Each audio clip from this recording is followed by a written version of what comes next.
So you think you have frozen shoulder, and here is what I suggest. Number one, you need to go to your primary care doctor, and number two, you need to figure out what the cause is. Now, true, we know that frozen shoulder happens more often than not in women that are experiencing hormone changes, such as perimenopause, menopause, postmenopause, and as estrogen leaves, your tissues are less pliable and you have some issues. But there is primary and secondary frozen shoulder.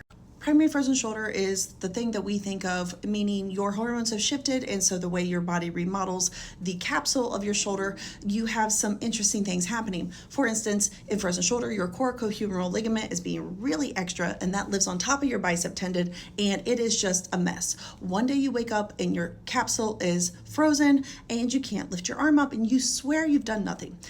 Secondary frozen shoulder happens when you were playing with your grandchild or you were playing with your dog. Maybe the dog pulled on the leash, maybe you lifted your child up, and maybe you had another underlying pathology such as a partial tear of the bicep tendonitis that kind of got out of hand, rotator cuff tendonitis, rotator cuff partial full thickness tear, things of that nature, a labral tear.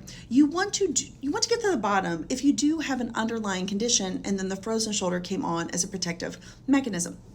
However, I will tell you in research, your primary care doctor is the best place to start because they actually can really be helpful in helping you manage your symptoms. The diagnostic criteria for frozen shoulder is very, very clean cut when you look at someone. But do we know the difference between primary and secondary without diagnostic imaging? No. Do we need necessarily diagnostic imaging right away? Maybe not. But you do need to talk to your doctor because it is an inflammatory issue. And doctors can look at you and help you figure out how to calm that inflammation with things such as steroids or non-steroidal anti-inflammatories. Now, me as a physical therapist, I work closely with doctors, but I also work with my patients on things that they can manage at home. I have a TikTok playlist, I have a TikTok series you can click right here, and these are things that I do with my patients at home to help your movement, help you heal, help facilitate the healing process. But the sad thing is about frozen shoulder, once it starts, that train has left, and now we have to run the course. There are 3 stages of frozen shoulder: freezing, frozen, thawing. In the beginning, it hurts like the dickens, your motion is super limited, it's terrible. Frozen doesn't hurt as bad, but you're stuck, you're not moving. Thawing hurts again, but the motion's starting to come.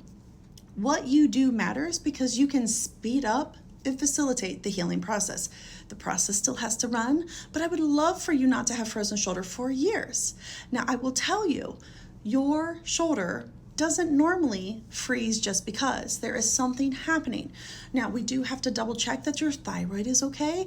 Perhaps your hormones aren't okay. Maybe you are in perimenopause and then you got on an estrogen patch and it miraculously went away. I don't know, but I know you need to talk to your doctor.